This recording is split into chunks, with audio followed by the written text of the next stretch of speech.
মহিলাদের কেমন শরীর খারাপ হলে নামাজ পড়া চলবে, কেমন শরীর খারাপ হলে নামাজ পড়া চলবে না।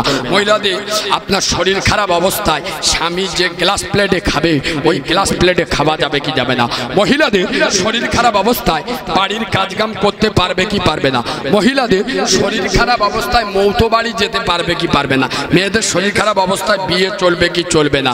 আচ্ছা মহিলাদের শরীর খারাপ অবস্থায় মাইয়েদের কাছে দাঁড়াতে পারবে কি পারবে না। আচ্ছা মেয়েদের নাইটি পরে নামাজ পড়া চলবে কি চলবে না। মেয়েদের চুড়িদার পরে নামাজ পড়া চলবে কি চলবে না। মহিলাদের শাড়ি পরে নামাজ পড়া চলবে কি চলবে না। মহিলাদের সালোয়ার কামিজ পরে নামাজ পড়া চলবে কি চলবে না। রোজা অবস্থায় বাচ্চাকে দুধ দিতে পারবে কি পারবে না। মেয়েদের মশলা মাসাইল সব মাইকে বলা সম্ভব নয়। 40 পাতার বই মহিলাদের গোপন থেকে গোপনতম মশলা মাসাইলের মধ্যে পাবেন। আর অনেক সময় গ্রামে মারামারি বেঁধে যায়, ওই আল্লাহর নবীর জানাজা কে পড়িয়েছে বল। এখন ওর বাপের জানাজা কে পড়াবে ও চিন্তা নেই, নবীর জানাজা কে পড়িয়েছে ওইটা আগে বলো। তা 30 টাকা দিয়ে আমার কেতাবটা নিয়ে নাও, এর মধ্যে পেয়ে যাবেন আল্লাহর নবীর জানাজা কে পড়িয়েছিল, নবীর কবরে কজন নেবেছে, নবীকে গোসল দিয়েছে কজন। আমরা জান্নাতে গেলে বিয়ে হবে হুরেদের সঙ্গে, নবীর বিয়ে হবে পৃথিবীর শ্রেষ্ঠ কাফেরের বিবির সঙ্গে, তারা কজন এবং কে কে। আপনারা অনেক সময় নামাজ শিখেন, এতে নামাজ শিক্ষার কাজে লাগবে। 10টা কোরআনের সূরা শিখতে পারবেন, দরুদ ইব্রাহিম শিখতে পারবেন, দোয়া কুনুত শিখতে পারবেন, আতাল কুরসি শিখতে পারবেন। আরে সব বাংলায় লেখা আছে। আপনি মাটি দেবেন, ছোট্ট দোয়া জানেন না, শিখে নেবেন। সিয়াসের তার হাদিস টুকরো টুকরো হাদিস, আমি যে ছন্দগুলো বললাম এর মধ্যে পাবেন। আমার বইয়ের গজল নিয়ে, আমার বইয়ের ছন্দ নিয়ে বাংলার বড় বড় বক্তারাও বলে দেখবেন, আচ্ছা মা গো বলো দেখি রাত্রি কেন কালো, সূর্য মামা কোথা থেকে পেলেন এমন আলো, ফুলগুলি সব নানা রঙের কেমন করে হয়, আর লতাগুলি সবুজ কেন ফুলের মতো নয়, দুধ কেন মা এমন সাদা, মরিচ কেন ঝাল, আর আমগুলি সব পাগলে পরে হয় কেন মাল্লাল, চিনি কেন মিষ্টি এত, তেঁতুল কেন টক, আর কোকিল কেন কালো এত, ফর্সা কেন বক, সারা বছর ব্যাঙ্গুলি সব চুপটি করে থাকে, বাদল পানি পেলে কেন মাতাল হয়ে ডাকে, কেউ পাখির নাই রে ডানা ক্যামেরে মোজার শোন, আর দাঁড়িয়ে কেন ঘোড়া ঘুমাই বলতে পারো কেহ, ও মা মরুর বুকে বালু কেন সাগর ভরা জল, আর কেন মেঘে গড়ে যে বটে কি বা তাতে ফল, আকাশ ঘিরে মেঘ করেছে তারার আবির্ভাব, আর মিষ্টি পানি পূর্ণ কেন গাছের কচি ডাব, ও মা ওই চোখকে চোখ কেন জন্মে বন্ধ হয়, আর উটের পায়ে কি বা আছে তপ্ত মরুধার, ও মা নারীর কেন গোব জোগায় না মুখে হয় না দাড়ি, আর গলার সুরে মধু ভরা বুকে দুধের হাঁড়ি, গাধার কেন সিংহ যায় না ঘোড়ার কাঁধে ঝুল, আর কলা গাছে হয় না তক্তা তাই কি সৃষ্টি ভুল, বাঘের কেন বাচ্চা হয় 12 বছর পরে, আর সিংহা শাবক জন্ম নিলে সন্ন্যতে লাম মারে, সকাল বেলায় ঘাসের জায়গায় শিশিরি কেন ঝরে, আর জল বিচ্ছুটি লাগলে কেন গা কুটকুট করে, পশু কেন কয় না কথা মানুষ কেন কয়, বল না মাগো এসব আবার কেমন করে হয়, ও মা ডিম গুলি একই রকম পার্থক্য নেই মোটে, তবে সাদা কালো বাচ্চাগুলো কেমন করে ফোটে। সুবহানাল্লাহ না বললি বললি। এই বাবু ডিমের কালার কি ভাই সবার কাছে যাবে, কেউ উঠবে না, সবার কাছে যাবে, মায়েদের কাছেও যাবে, যে যার জায়গায় বসে থাকেন মায়েদের কাছেও যাবে। এদিকে দেখেন ডিমের কালার গুলো কি 30টা ডিম নিয়ে বসিয়ে দিয়েছেন, কসম খোদা, ধরো 5টা মরে গেছে, 25টা বাচ্চা উঠবে, সবার রং কি সাদা হয়? আয় আব্বা বলো না হয়, আয় আব্বা হয়। দেখবেন কোনটা ডিমের, কোনটা বাচ্চা লাল, সবুজ, হলুদ। আরে পৃথিবীর কোন শিল্পী ডিমের ভিতরে গিয়ে রং করলো? সে তো আমার বিশ্ব শিল্পী আল্লাহ। সুবহানাল্লাহ বলে। মজার কথা মনে পড়েছে, আয় আব্বা একটা দরবেশ বট গাছের গোড়ায় শুয়ে শুয়ে বলতেছে, আল্লাহ সব ঠিক আছে, কিন্তু আল্লাহর এক জায়গায় ভুল হয়েছে। কার ভুল? কথা বলে না, কার ভুল? আল্লাহ। তাল গাছ এত বড়, মাল কেন এত ভারী, নারকেল গাছ এত সরু, ফল কেন এত ভারী, কদু গাছ এত সরু, মাল কেন এত বড়, আর বট গাছ বিশাল বড়। কথা বলেন না, আর বট গাছের ছোট হয় না? বলছে আল্লাহ তোমার এই এক জায়গায় ভুল হয়েছে, এইটা মনে মনে বলতেছে। আর বট গাছের একটা ফল এসে যেই না ঠেলান না, কথা বলে না, ঠেলান না, ঠেলাই না পড়লি 4 বছরে ফুটফুটে লালটু ডুবে মরে গেছে। এ মাল আর মসজিদে লাভে। জিবরাইল এসে বলে ও আল্লাহ আমার ফুটো ভাই নাস্তা পানি দাও। যেই দরবেশের নাকে বটের ফলটা পড়েছে, আল্লাহ তোর সব ঠিক রে মাবুদ, আজকের বট গাছের ফলটা যদি তালের মতো হতো, নারকেলের মতো হতো, আমার 14 গোষ্ঠীর নাক চলে যেত। আল্লাহ তোর সব ঠিক। আল্লাহ বলে দরবেশ তুই আমার কুদরতের কারিশমা জানিস না। আল্লাহ না জালিল আরদা বিহাদা, আমি আল্লাহ কি জমিনকে কি করি নাই বিছানা। ওয়ালচি বালা উতাদা, আরে এই জমিনটা যাতে না নড়াচড়া করতে পারে, পাহাড়গুলো পেরেক মেরে বানাই নাই। ওয়া খালাকনাকুম আজওয়াজা, আর আমি আল্লাহ কি জোড়া জোড়া তৈরি করি নাই। এই ধামাখালির মুসলমানেরা চৈত্র বৈশাখ মাসের পচা গরমে মাঠে খাটবে, এদের কষ্ট হবে, এরা বট গাছের নিচে আরাম করবে। আমি আল্লাহ যদি বটের ফলটা নারকেলের মতো শক্ত করতাম, তালের মতো বড় করতাম, এদের মাথায় পড়লে মাথা ফেটে যেত। তাই বাচ্চা বলছে ও মা ডিমগুলি একই রকম, পার্থক্য নেই মোটে, তবে সাদা কালো বাচ্চাগুলো কেমন করে ফোটে। আমরা সবাই বাস করি পৃথিবীর বঙ্গে, আর হাতের লেখা মুখের চেহারা মেলে না আর মেলে না কলমের সই আর বুড়ো আঙুলের টিপ। ওরে প্রমাণ হলো মহান আল্লাহ একজন আছে ঠিক। নারাই তাকবীর, নারাই তাকবীর, নারাই তাকবীর। আমার অ্যাড্রেস ফোন নাম্বার সব পেয়ে যাবেন, প্রত্যেকে নিয়ে এলেন, মা বোনেদের কাছেও যাবে। আমি 40 পাতার বই বলতে পারি না। এই শোনে কোরআন শরীফে কোন সূরায় বিসমিল্লাহ নেই, কোন সূরায় দুবার বিসমিল্লাহ আসছে, কোন সূরায় মিম নেই, কোরআনে কোন নবীর নাম বেশি এসছে, কোরআনে কোন মহিলার নাম এসছে, আল্লাহ নবীর কতজন সাহাবা, কতজন স্ত্রী, কজন হাফেজা ছিলেন। খুব দারুণ আব্বা সিয়াসেত তার হাদিস, আবু দাউদ, তিরমিজি, ইবনে মাজাহ, বুখারী, মুসলিমে হাদিস দেয়া আছে। খুব সুন্দর কিতাব, আপনারা নিয়ে এলেন। আচ্ছা শেষ কথা একটা বলি। আচ্ছা ধামাখালির মানুষ, এই বাবু এদিকে খুব ভিতরে এলাকা। আচ্ছা তমু একবার জিজ্ঞেস করি, আপনাদের বাড়িতে প্রত্যেকের বাড়িতে মশারি আছে? মনে মনে করতেছে বক্তার মাথা খারাপ হয়ে গেল নাকি, মুশারির কথা জিজ্ঞেস করছে। আরে জিজ্ঞেস করছি মানে ভালো মানে আছে, প্রত্যেকের বাড়িতে আছে। আয় আব্বা এই মশারির দাম কত বলো বলো? একটা মশারির দাম আনুমানিক কত? 200 টাকা, লোকাল মতো হবে 250-300 টাকা। আচ্ছা এই 250-300 টাকা দিয়ে মশারি কেনেন কেন? আরে কেন বলবেন তো? মশা কামড়াবে বলো। আর কোন ভাষা দিয়ে বললে মুসলমানের বাচ্চারা বুঝবে? আরে সামান্য মশা, সামান্য মশার ভয়ে, মশার হাত থেকে বাঁচার জন্য ধামাখালির মুসলমানেরা যদি 300 টাকা দিয়ে মশারি কিনতে পারে, আল্লাহর গজবের জাহান্নামের আগুন থেকে বাঁচার জন্য অন্ধকার কবরে কানার কালা ফেরেশতার ভয়ে কেন তুমি ফজরের আরামের বিছনাকে লাথি মেরে খোদার দরবারে যাও না? আরে যে ঈমান তোমাকে বাড়ি থেকে বার করে মসজিদে নিয়ে যেতে পারে না, সেই ঈমান তোমার জান্নাত। কথা বলেন, সেই ঈমান। এই বাবু এই বলেন তো, চুরি করলে গুনাহ? আরে হ্যাঁ না বলবেন তো, গুনাহ হয়? আমার কথা উত্তর দেন। ডাকাতি করলে গুনাহ? আচ্ছা সুদ, আচ্ছা মদ, বাপকে ধরে, তাহলে ধামাখালির মুসলমানরা ভালো। এখন পর্যন্ত এরা মদ, সুদ, গাঁজা, জেনা, ব্যভিচারী এগুলোকে গুনাহ করে। আমি কালিমুল্লাহ কসম খোদার, আমার সামনে দাঁড়িয়ে দাঁড় নবীর মেম্বারে বসে বলছি, আরে মদ খাওয়া গুনাহ, তার থেকে বেশি গুনাহ নামাজকে ছেড়ে দেব।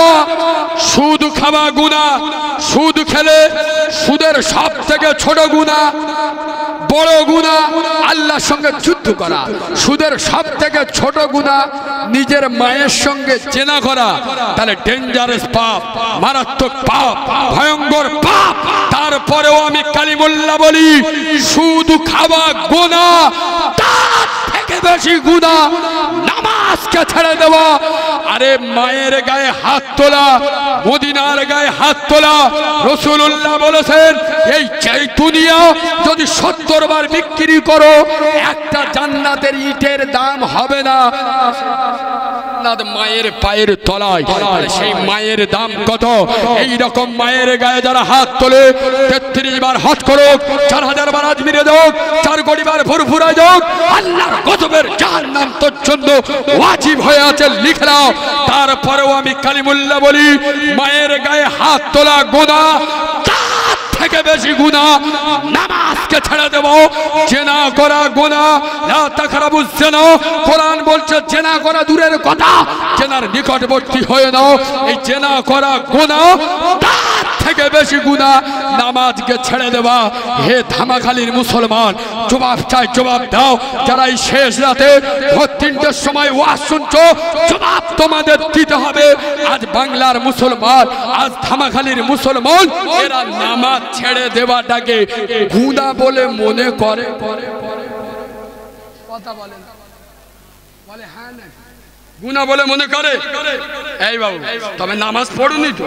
আল্লাহর কায়দা আলাদা। আল্লাহর কি? আল্লাহ বলছে এমন জায়গায় নামাজ পড়বি জুতো পেটা করবি। এই শোনেন, গত 4 মাস আগে যারা মোবাইল নেটে খবর রাখেন, পেপারে, এই উত্তর 24 পরগনাতে আজমির শরীফে যাচ্ছিল একটা বাস ভর্তি করে। আর উত্তরপ্রদেশের এক জায়গায় মাগরিবের নামাজের সময় হয়ে গেছে, রোডের পাশে দাঁড়িয়ে নামাজ পড়ছিল, বুঝলেন? আরএসএসের ছেলেরা ধরে ওলা খাইয়েছে, ছবি তুলে নেছে, তাদের বিরুদ্ধে কেস করে। শোনেন, করোনা যখন হয়েছিল, করোনার সময় আমাদের বাংলা সরকার বলেছে মসজিদে 4 জনের বেশি যাওয়া যাবে না। আমাদের মদ্যদের ইমানি জোশ কি? আমাদের মসজিদে আমাদের যেতে বারণ করছে, ইচ্ছা যাব। আই আব্বা, যারা পুলিশের কথা অমান্য করে মসজিদে গেছে, আল্লাহর কি রে বাপ, পুলিশ রাসেলের মতো T20 ব্যাট চাইলে পোঁদ বেগলো মেরে লাল করতেছে। আরে বিয়াদব, করোনা কি চলে গেছে? আজকের খবর দেখেছেন? আজকের কথা বলেন, আজকের দেখেছেন চীনে বিস্ফোট হচ্ছে। ভারতবর্ষের যে কোনো মুহূর্তে লকডাউন ডেকে দেবে। আজকের রানিং খবর বলছি, যে কোনো মুহূর্তে লকডাউন ডেকে দেবে। আমি আপনাদের প্রশ্ন করতে চাই, তাহলে করোনা তো এখন চলে যায়নি? আমাদের মধ্যকার মসজিদে দেখা যায় এরা করোনার ভয়ে মসজিদে গিয়েছিল না আল্লাহর ভয়ে? জোরে বলুন ইয়েস। আরে ভয় করো করোনার মালিককে, করোনাকে নয়। করোনার ক্ষমতা আছে। আমার একটা চুল সোজা করে আমাদের থেকে ঘরের বেশি কারা? কাল ছিলাম হাওড়ায়, আজ আজ এখানে, কাল যাবো বর্ধমান। আমাদের থেকে বেশি কই করোনার ক্ষমতা আছে আমার স্পর্শ করবে? ভয় করো করোনার মালিককে, হতভাগা মুসলমান। বলছি রাবেয়া বস্তি বলে একজন মহিলা আল্লাহর ওলি ছিল, নাম জানেন? এখন তো টেকনোলজির জামানায় লোক প্লেনে করে, উড়োজাহাজে করে আম্মা জানের রাবেয়া বস্তি। আয় আব্বা, আগে মুরব্বীদের জিজ্ঞেস করো, হেঁটে হজে যেত, পাঞ্জাহাজে, গাধা করে, উঠে করে। রাবেয়া বস্তি কিছুটা যাওয়ার পরে কষ্ট হয়েছে, হয়ে গেছে। আর সেও তো একটা প্রাণী। আম্মা জান রাবেয়া বস্তি এক জায়গায় গাধাটা রেখে বলে একটু জিরিয়েলি, একটু যাচ্ছে, একটু জিরিয়েলি, গাধাটা রেখে জিরোচ্ছে। কিছুক্ষণ পরে বলে এবার যাওয়া যাক, গাধাটার উঠেছে, ও সব গাধা মরি গেছে। গাধা কি? আরে গাধা মরি গেছে। আল্লাহ কি গাধা মরি গেছে? আল্লাহ আমি কি করবো? আল্লাহ গাধা মরি গেছে, আমি কি করবো? আল্লাহ একা মেয়ে ছেলে। কসম খোদার করে আমি কালিমুল্লাহ বলি, আম্মা জান রাবেয়া বসে সারা বাংলা নয়, সারা ভারতবর্ষ নয়, সারা পৃথিবীকে পাগল করে দিয়েছ। মরা গাদার বসে যাই নামাজ বিছিয়ে 2 রাকাত শকরের নামাজ পড়েছে। আল্লাহ মরা গাদাকে জিন্দা বানিয়ে দিয়েছে। কসম খোদার, বদরের ময়দানের ইতিহাস দেখে, মুসলমানদের কাছে তীর ছিল না, তলোয়ার ছিল না, ধনুক ছিল না, স্বয়ং আমার রাসূলুল্লাহ নিজে চিন্তিত, আল্লাহ ওরা 1000। বদরের যুদ্ধ খুব ঐতিহাসিক যুদ্ধ, কেন জানেন? ভয়ঙ্কর যুদ্ধ কেন বলা হয়? এখানে জেহাদ করা অত সহজ ছিল না, বাপের বিরুদ্ধে ছেলে। কথা বুঝতে পারছেন না? পাচ্ছেন? এই শোনেন, বদরের ময়দানের ইতিহাস শুনেছেন? হযরতে ওমর জানেন? জানেন? আরে হযরত ওমর জানেন? কোন ওমর? যে ওমর রাস্তা দিয়ে হেঁটে গেলে সে রাস্তায় 40 দিন, জোরে বল, শয়তান। ও হাদিসটা আপনারা জানেন, তাহলে আমি ওটা বলবো না, আমি অন্যটা বলবো। কি? হযরতে ওমর কি জিনিস? শয়তান তো দূরের কথা, ফেরেশতারাও জানতো যে ওমর একটা জিনিস। সুবহানাল্লাহ। বাজে কথা বলতে আসিনি, এটা মাদ্রাসার জলসা, ভালো করে শোনেন। হযরত ওমর কবরে গেছে, ইন্তেকাল করে কবরে গিয়েছে, আল্লাহর মুনকার নেকির এসেছে, এসে বলছে মান রব্বুকা। হযরতে ওমর সিংহের মতো উঠে বলছে, আমার রব আল্লাহ। তোর রব কে বলে তবে যাবে। সুবহানাল্লাহ বললেন না? আরে হযরত ওমর গো, গেছে ফেরেশতারা যে মান রব্বুকা, মানে রবকে। হযরত ওমর সিংহের মতো উঠে বলছে, আমার রব আল্লাহ। আমার রব, তোদের রব কে বলে তবে পা তুলবি। সুবহানাল্লাহ বলবে। এই ওমরের আরেকটা কথা শুনেন, মজার কথা। হযরত ওমর কাবা শরীফ তওয়াফ করতে যাচ্ছে, একটা কানা বসে বসে কাঁদছে, ও আল্লাহ আমার চোখ নিয়ে আল্লাহ কাবা মদিনা দেখতে পাই না, আল্লাহ কি হবে আল্লাহ।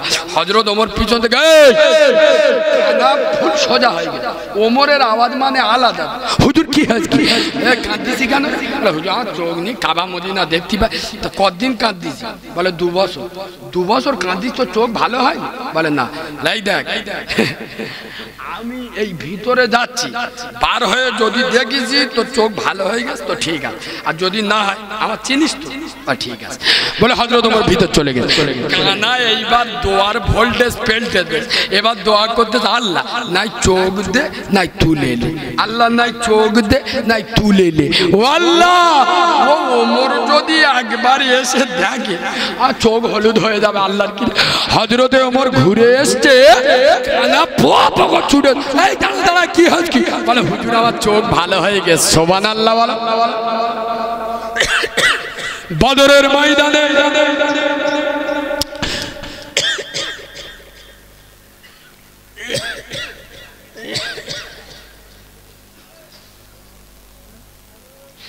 শেষ জামানায় মুমিনা, শেষ জামানায় মুমিনা, কথাটি তোর নয় মিছে, আখিরি জামানায় এসেছে। আগেকার কলি যুগের মেয়েরা সব পুরুষ দেখিলে ঘোমটা টেনে সরে যেত গাছের আড়ালে। এখনকার কলি যুগের মেয়েরা সব ঘোড়া সেজেছে, সামনের চুল কেটে তারা লাফিয়ে ছুটেছে, টেনে উঠেছে কার বাবু টিকিট খানি চাই, ইশারাতে করব বিয়ে চোখে চোখে কয়, টেনে উঠেছে কার বাবু পাগড়ে ফেলেছে, আখেরি জামানা এসেছে। ওরের কথা বদরের কানে রাখে। একটা কথা না বললে আমার মনটা হালকা হচ্ছে না, 1 মিনিটের বলবো। সবাই মিলে বলেন, বলবো? আমি যে হাদিসটা বলবো ইনশাআল্লাহ তাবলীগ, হিজবুল্লাহ, বিরলি, জামাত ইসলামী, আজানগাছি, মুজাদ্দিদিয়া সমস্ত সিলসিলা একমত সহিহ হাদিস। কি? মদিনার মসজিদ নববীতে আল্লাহর নবী বলছে, আয় আমার মদিনার সোনার সাহাবারা, তোমরা বলো বলো বলো কি আমি আব্দুল্লাহর বেটা মুহাম্মদ, আমি মদিনার কামলিওয়ালা নবী, আমার গলায় ছুরি চালাবে কে কে বলো তো?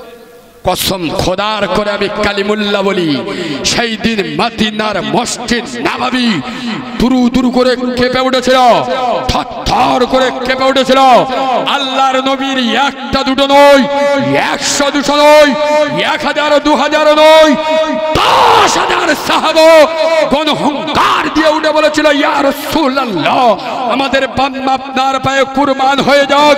ইয়া রাসূলুল্লাহ, আমাদের শরীরের এক ফোঁটা শরতে ভেজো লাল গোলাপের মতো রক্ত বিদ্যুৎ চিন্তা থাকা গালি আপনার গায়ে কাঁটার আঁচল লাগাতে দেব না গো নবী। ও নবী, আমরা আপনার গলায় ছুরি চালাবো। ইম্পসিবল, অসম্ভব, নো নেভার, এটা হতে পারে না।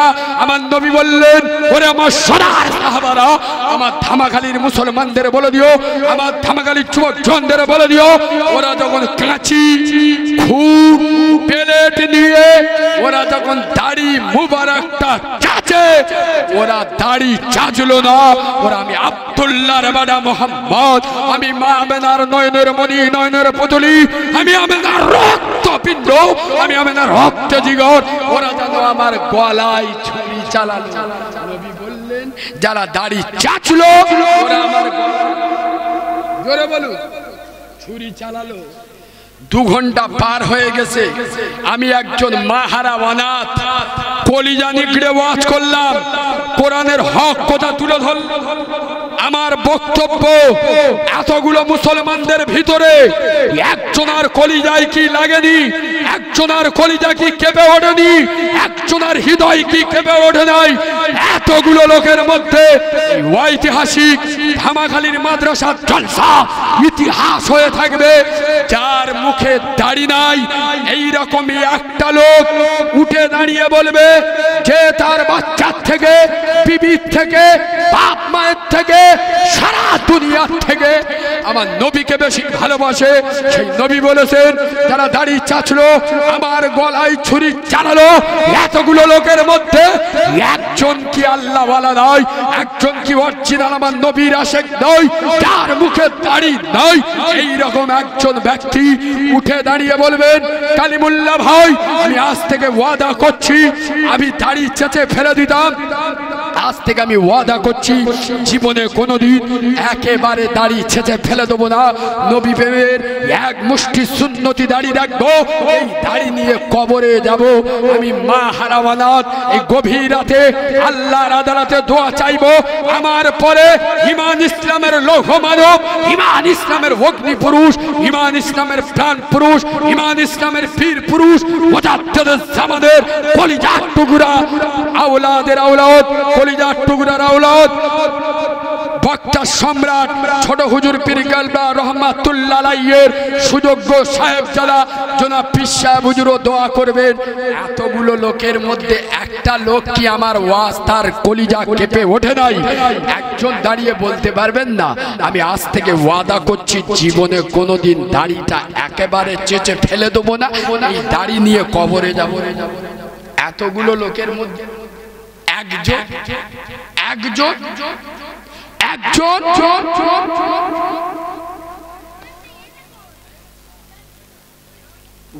আমি কি বলেছি বুঝে হাত তুলেছেন?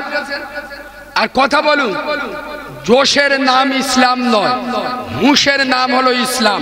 আগে শুনেলেন, আমরা যখন জলসায় যাই না, আমাদের চাঁদা তুলতে বলে, কেউ যদি 500 টাকা দেয় তার নামে সুন্দর করে ছড়া বলি, আহারে সোনারে আব্বা কোথা বসেছিল তাই তো হাত তুলে দিল, কবুল করো আল্লাহ তুমি, তুমি রহমান, আর মাফ করে দিও খোদা বাড়াইও সম্মান। মানে বেনিয়ে বেনিয়ে ওর নামে দোয়া পড়ি। এ পাঁচতে বোঝে শালা দিক আর না দিক বলে আমি 1000 টাকা দেবো। তার পরের বছর কমিটির কাছে গিয়ে শুনি সে কমিটি হালকাতা করে ও মাল তুলতে পারে, মানে কি ও জোশে হাত। কথা বুঝতে পারছেন? এই জলসায়, যে কোনো জলসায় দেখবেন কমিটি হয় 4 জন, 40 জন, কাজ করে 4 জন, 4 জনের মাথা খারাপ হয়ে যায়, আর বাকি 36 জন ব্যাচ মারে, আর ঘরে গিয়ে মাঝে মাঝে বোধ দেখায়, দেখলে ভলেন্টিয়ার। আরে হ্যাঁ না না, হ্যাঁ না না, এরা দেখবেন ভলেন্টিয়ার ব্যাচ পড়ে মেয়েদের সামনে মাঝে মাঝে জামাটা চাপা পড়তে এই নাম করে দেখান ভলেন্টিয়ার। জোশের নাম ইসলাম নয়, হুঁশের নাম ইসলাম। আমি কি বলেছি আপনি বুঝে হাত তুলেছেন তো? জীবনে দাড়ি একেবারে চেঁচে ফেলা যাবে না, মুখে দাড়ি রেখে দিতে হবে এক মুষ্টি। পারবেন? এখানে উঠে আসুন। এই বাবু, এখানে বাঁদরামি করতে আসেনি। রাসূলুল্লাহ বলেছেন এমন একটা জামানা আসবে কচু পাতায় পানি আটকে রাখা সম্ভব হবে, ঈমান আটকে রাখা ইম্পসিবল, অসম্ভব হয়ে দাঁড়াবে। সেই জামানায় যে একটা সুন্নাত জিন্দা করবে 70টা শহীদের সওয়াব পাবে। সুবহানাল্লাহ বলে। জামশেদ ভাই কোথা বাড়ি? এখানে বাড়ি। দাড়ি রেখে দেবে তো? এতগুলো লোক দেখছে কিন্তু খবরদার, আমি যা বলবো আমার বলা হয়ে গেলে শেষে ইনশাআল্লাহ বলবে। দু হাত দিয়ে ভালো করে ধরো। আমি ডায়মন্ড হারবারের বাচ্চা মাওলানা কারিমুল্লাহ জেহাদি এই ধামাখালীর ঐতিহাসিক সিদ্দিকিয়া মাদ্রাসা ও এতিমখানার জলসায় গভীর রাতে জান্নাতের বাগানে, বেহেশতের বাগানে, ফেরেশতাদের মজলিসে এতগুলো উম্মতে মুহাম্মাদীকে সাক্ষী রেখে চাপিয়ে দিয়েছে।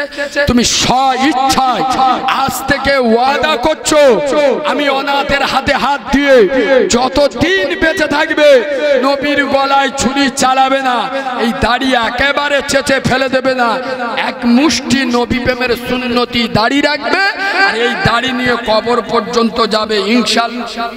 আরেকবার জোরে বলো ইনশাআল্লাহ। আরেকবার বলো ইনশাআল্লাহ। নারে তাকবীর। আরো জোরে বলেন না নারে তাকবীর, নারে তাকবীর।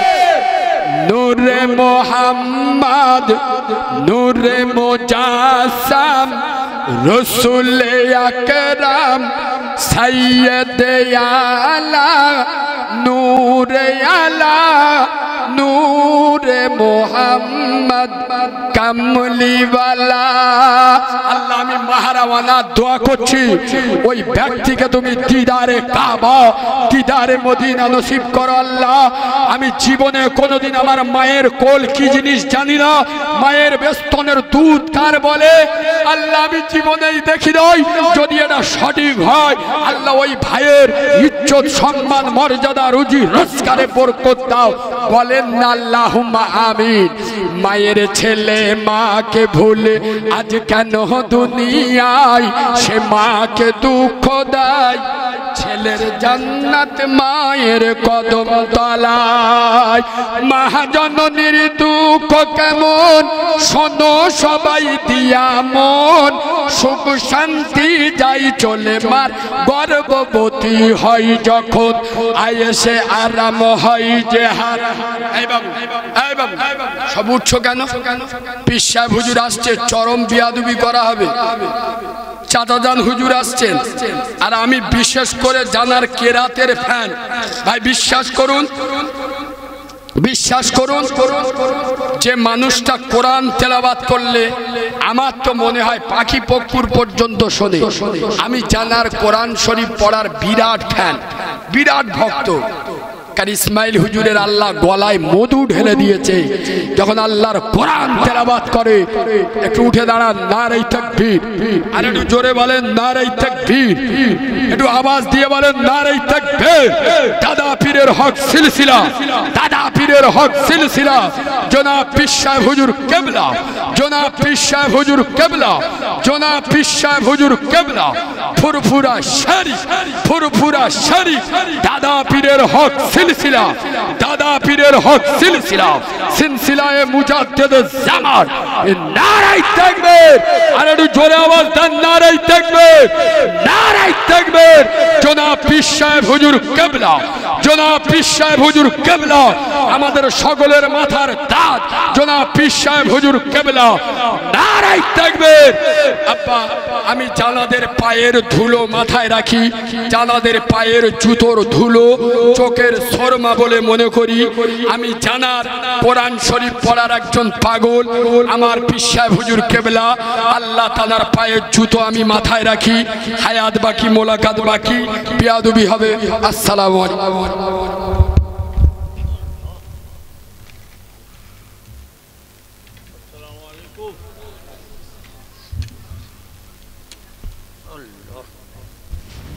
বিসমিল্লাহ। বসেন, সব বসেন।